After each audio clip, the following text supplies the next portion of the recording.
या देवी सर्वभूतेषु बुद्धिरूपेण संस्थिता नमस्तस्यै नमस्तस्यै नमस्तस्यै नमो नमः। नमस्कार, मैं कावली कुमारी, सहायक प्राध्यापक साहित्य, जूथालाल संस्कृत महाविद्यालय, मझौलिया, पश्चिम चंपारण। आज शास्त्री प्रतिष्ठा तृतीय खंड के छात्रों के लिए साहित्य दर्पण के तृतीय परिच्छेद से विभावादि का साधारणीकरण बताने जा रहे हैं। विभावादयोपि प्रथमतः साधारणेन प्रतीयन्त इत्याह। परस्य न परस्येति ममेति न ममेति च।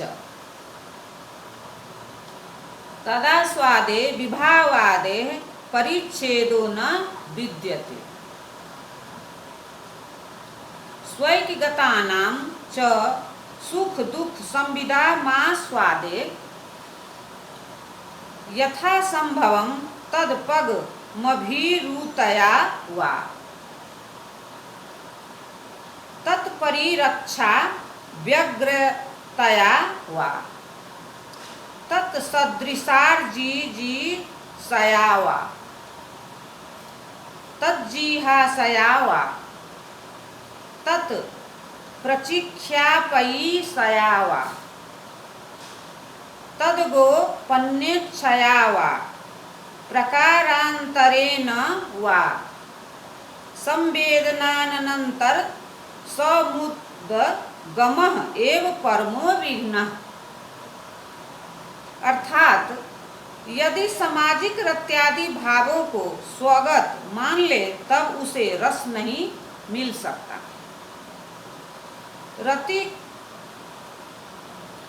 रत्यादि भावों के स्वगत मानने से रसास्वाद में अड़चन पहुंचती है।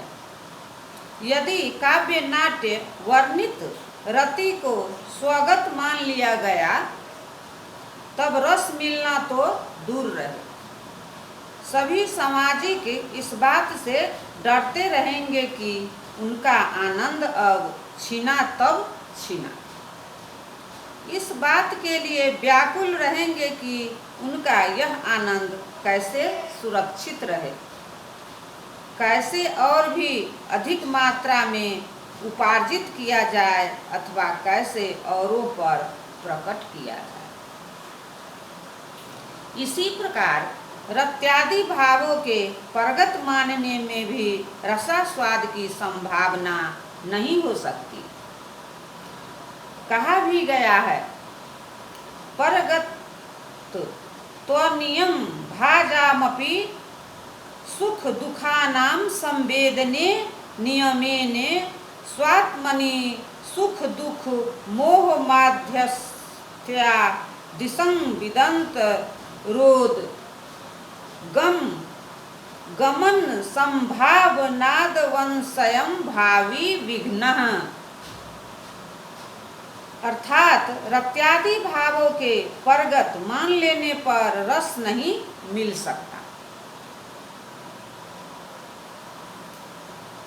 अपितु रसास्वाद एक विघ्न से मुठभेड़ अवश्य हो सकती है। यदि सहृदय सामाजिक काव्य नाट्योत्थापित रत्यादि भावों को रमादिनायक गत माना करे तब राग द्वेष मोह के वशीभूत होता रहेगा, न कि आनंदास्वाद के। अनुवाद। काव्य नाट्य के साधारणीकरण के व्यापार का सर्वप्रथम प्रभाव किस प्रकार सामाजिकों के लिए विभाव, अनुभाव और व्यभिचारी भावों का साधारणीकरण हुआ करता है, जो कि रसास्वाद का प्रथम पीठिका बंध है, इसका निर्देश किया जा रहा है। रसास्वाद के होने में सर्वप्रथम सामाजिकों को यह प्रतीत हुआ करता है, जैसा कि स्वाभाविक है, कि न तो समुद्र लंघनादि व्यापार उनसे भिन्न रामादि नायकों के है, और न यही कि वे रामादि नायकों के नहीं है। इतना ही क्यों, न तो उन्हें यह अनुभव होता है कि काव्य नाट्य के वर्णन चित्रण से उनका कोई संबंध है, और न यही कि इनसे उनका कोई संबंध नहीं। बात यह होती है कि काव्य नाट्य समर्पित समस्त वस्तुएं स्वगत और परगत के भेदभाव से परे पहुंचकर सर्वसाधारण के समान अधिकार की वस्तुएं बन जाया करती है, और इसलिए आनंद की सृष्टि करने में समर्थ हुआ करती है।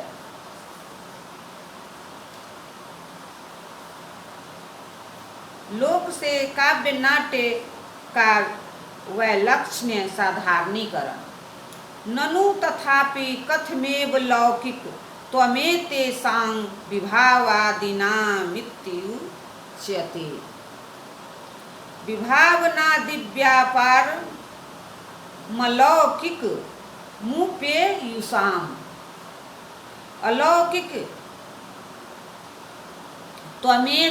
त्वमेतेषां भूषणं न तु दूषणम्। आदि शब्दादनुभाव संचारणे तत्र विभावनं रत्यादेर विशेषे न स्वादा अंकुरन योग्यता नयनम्। अनुभावमेव मभूतस्य रत्यादेः समनन्तरमेव रसादिरूपतया भावनम्। संचारणं यथाभूतस्यैव तस्य सम्यक् चारणम्।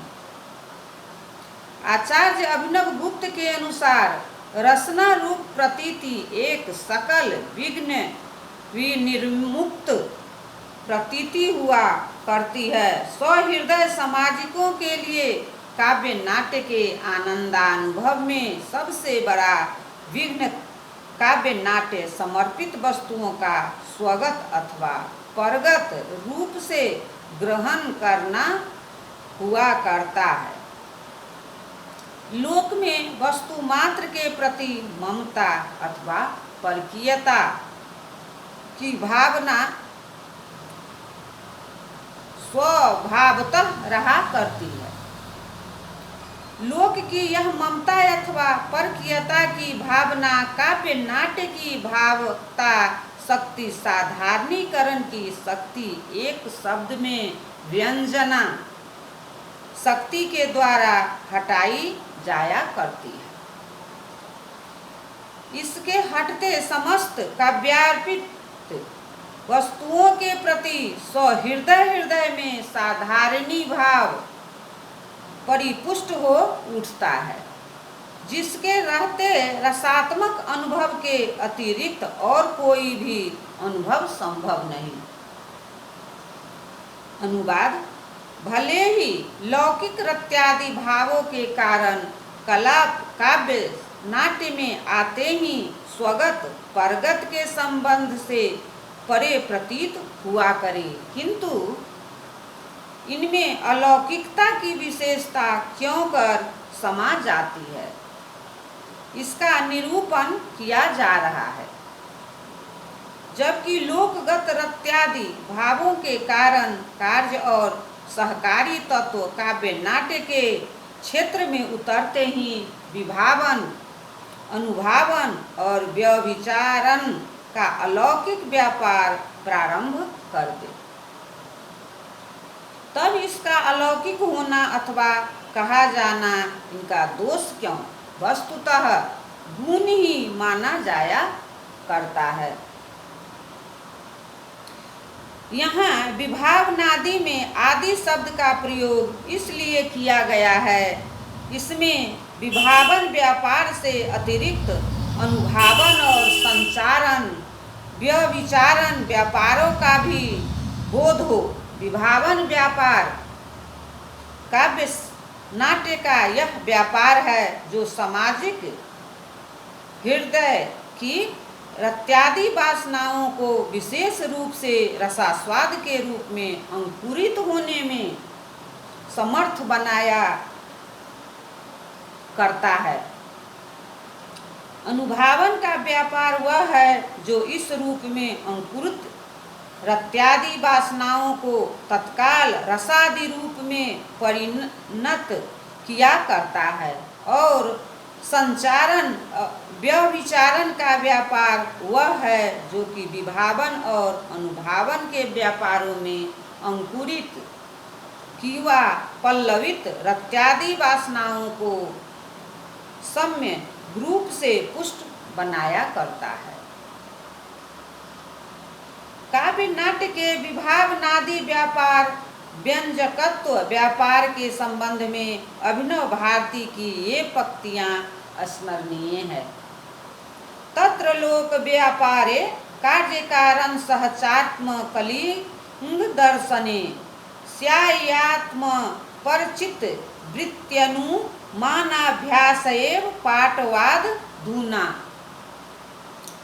तैरे वो ध्यान कटाक्ष धृत्यादि भीलौकिकिं कारणात्वदि भूवमति क्रांतैर विभाव नानुभाव नासमू रंजकत्व मात्र प्राणहि अतएवा लौकिक विभावादिव्य उपदेश भाग्भिः प्राच्य कारणादि रूप संस्कारोप जीवनाख्यापनाय विभावादिना मध्येव्यपदेशैः गुण प्रधानता पर्यायेन सामाजिक धीयि समज्ञो संबंधमय का ग्रयं वासादित वभीरलौ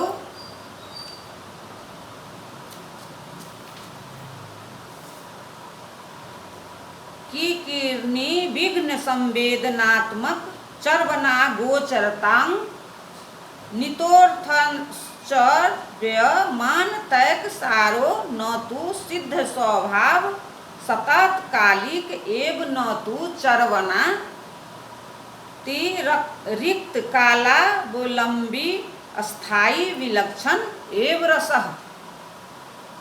अर्थात काव्य नाट्य में वर्णित नायक नायिकादि किंवा चंद्रोद्यानादि में लौकिक रत्यादि भावों को अनुमापन का सामर्थ्य नहीं। कवि किंवा नाट्यकार के विचित्र जीवन चित्र को सहृदय सामाजिकों के हृदय में मानव हृदय के चीर संचित रत्यादि भावों के उद्बोधक हुआ करते हैं। इन जीवन चित्रों में लोक जीवन ही चित्रित रहा करता है, किंतु इनमें जो आनंद है और जैसा इसका अनुभव हुआ करता है वह लोक में नहीं और न उसका लोक में वैसा कोई अनुभव है। लोक जीवन में कार्य कारण भाव की सीमाएं प्रत्येक वस्तु को बांधे रहा करती है, किंतु काव्य नाट्य के क्षेत्र में कार्य कारण भाव में भी अलौकिक परिवर्तन हो जाया करता है। काव्य नाट्य के स्त्री पुरुष चंद्र चंद्रिका आदि सहृदय सामाजिकों के हृदय में सर्व सहृदय साधारण रत्यादि भावों के अभिव्यंजक हुआ करते हैं और इसलिए काव्य नाट्य में लोक का कार्य कारण भाव भाव्य भावक भाव व्यंग्य व्यंजक भाव में परिवर्तित हो जाया करता है। काव्य नाट्य भावक अथवा व्यंजक तत्व है, जिसके विश्लेषण में काव्य नाट्य के विभावनादि व्यापार का विश्लेषण हुआ करता है। अनुवाद: यहाँ यह बताना आवश्यक है कि जबकि विभाव, अनुभाव और व्यभिचारी भाव क्रमशः कारण, कार्य और सहकारी रूप हुआ करते हैं, तब क्यों कर इन्हें रसोद्बोध का कारण कहा गया है। बात यह है कि विभाव, अनुभाव और व्यभिचारी भावों को जो क्रमशः कारण, कार्य और सहकारी कहा जाया करता है, वह उनके लौकिक स्वरूप के अभिज्ञान की ही दृष्टि से, न कि उनके रसोद्बोधन सामर्थ्य की दृष्टि से, रसोद्बोध की दृष्टि से तो विभाव, अनुभाव और व्यभिचारी भाव तीनों ही वस्तुतः समस्त संबलित रूप से कारण हुआ करते हैं। रसोद्बोध में विभाव, अनुभाव और व्यभिचारी भाव कारण, कार्य और सहकारी नहीं कहा जाया करते। इन्हें रसोद्बोध में भी कारण, कार्य और सहकारी तब माना जा सकता था जबकि सहृदय सामाजिक रसास्वाद में भी अपने पराये का भेदभाव रख सकते। रसास्वाद में अपने पराये का भेद नहीं, और इसलिए काव्य नाट्य की समस्त वस्तु संपत्ति एकमात्र हृदय की रत्यादि वासनाओं को अभिव्यक्त करने के ही लिए रहा करती है। वस्तुतः तो काव्य अथवा नाट्य को ही भावक अथवा अभिव्यंजक रहा करते हैं। जैसे काव्य नाट्य लोक जीवन के अलौकिक अभिव्यंजना है, वैसे ही लोक जीवन के कारण, कार्य, सहकारी तत्व काव्य नाट्य के अलौकिक विभाव, अनुभाव, व्यभिचारी भाव तत्व हुआ करते हैं। इन अलौकिक विभावनादि व्यापारों वाले चंद्रोद्यानादि काव्य तत्वों को सहृदय सामाजिकों के रसोद्बोधन का कारण कहा जा सकता है। इसका अभिप्राय इनका अभिव्यंजक होना है, और अभिव्यंजक होने के ही नाते इनमें कारणता, कार्यता की व सहकारिता का विश्लेषण संभव नहीं। धन्यवाद।